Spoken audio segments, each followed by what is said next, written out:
үйүнө кирип барсам, атасынан мындай колун көтөрүп отурган экен да. Эшикке алып чыктым да, анан жашын айтсам түшүнбөйт, анан өкөөз уруп кетип мен уруп койдум да. Атасына болбойбу? Атасын урган балабы же атасын кандайдыр кезеп, кол кезеп же туура урду да эми атасын, ошондойбу? Атасын уруп аткан баланы. Мен түшүндүм. Аллах разы болсун. Устаз. Бирөө атасын уруп атса, атасын уруп аткан баланы уруп коюптур мындай айтканда. Шу туура эмеспи дейт. Өзү негизи бул мункар ишти кайра мункар менен кайтаргандай болбошубуз керек да. Мисалы өзү айтсам түшүнбөдү дейт. Мусулманга сен зыян келтирбе дейт шариятыбыз боюнча. Эми аны мүмкүн болушунча биринчи жолу бир эки эскертүү бериш керек. Менин оюм. Мен диний алым эмесмин. Кудайга шүгүр. Менин оюм. Атаны урган баланы уруш керек дейм да мен. Эми мына бизде шарият менен өзүбүздүн бардык мыйзамдарыбыз бул чогуу да бизде, чогуу.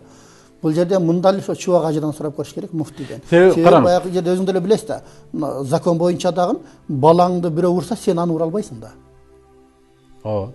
Ошол эле маселе да. Бу жерде мындай менин оюм да, албетте мен эч кандай мындай диний далили жок. Бул дайдып ой деп коебузбу? Мындай ул баланын ою да.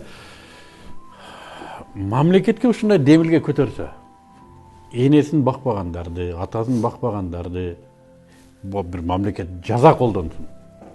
Бакпагандарды эми ата энесине кол көтөргөндөрдү өлүм жазасына депчи. Мамлекетке ушундай демилге сунуш кылса, бул кандай? Мен ушуга барат элем да, бул ата энесин бакпагандарды кууп чыгыш керек Кыргызстандан. Же болбосо каторгага салып, иштетип пулун ата энесине алып бериш керек.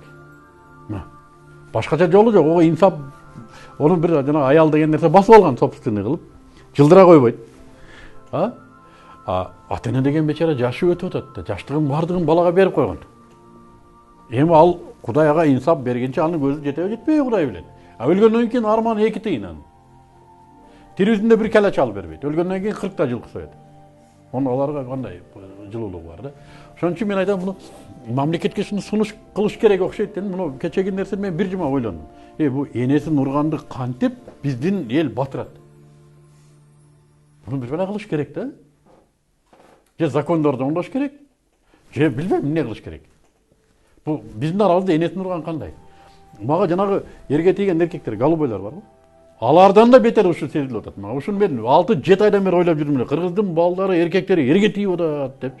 Кече энесин урду десе, ошо бир жума менин мээмде туруп алды бул жерде. Мен апам жалап атты. Телефондон сүйлөшкөндө кичине эле тонунда бир нерсе болсо жете коем. Кой. Тарынып калдым, эмне болду деп. Жетип барам. Кандай энени урат? Телефон? Бир коңгуроо. Алло. Астымбек байке, жана мен суроом жакшы толук болбой калды да сиздергечи. Ошол жана мен баланы урган себеби жана атасы ушундай деді да, өзүчө ата энеси апасы да бар болчу, атасы да бар болчу. Анан балам буну өзү мен постоянно урат, мени сөгөт дейт апасычы. Мына күйөөмдү урат дейт. Анан урсам атасы менен апасы экөөсү тең эле ыраазы болуп мындай наразы болгон жок да. Анан милицияга барып, милицияга барганда милицияга ал бала арыз жазып коюп, анан мен үстүмөн барып, ата энеси барып кайра мени чыгарып кетишкен, десеңиз. Баласынын үстүнөн арыз жазышыпчы. Мен түшүндүм. Сиз эми шариятта бу күнөө болдубу, күнөө эмеспи деп атасыз да, туурабы? Ошону жакшы толуктап айтып койгон дегенде, ошо мени эскертип айтканым да, бирок жакшы түшүнбөй койду. Ошо кандай болот дейм. Рахмат. Мен түшүндүм сизди. Устаз деле буга чындап айтканда эми алиги Аллах жапкан нерсени көөлөп ачкысы келбей атат да. Бирөөнү урдеш өзү туура эмес болуп атат. Туура. Мен айтам, сиз эркекчилик кылгансыз, тарбиялаш керек. Бул менин журналисттик диний билими жок адамдын сөзү. Шариятты устаз айтты. Жамандыкты жамандык менен токтотпойт деди. Эми Кудай сизди кечирген болду. Жамандыкты көрсө баягы тилиң менен айт, болбосо колуң менен токтот деди. Ошону токтотуп туруп бул жака тыйып койгон жакшы негизи. Эми урбай турган кылып коюш керек да.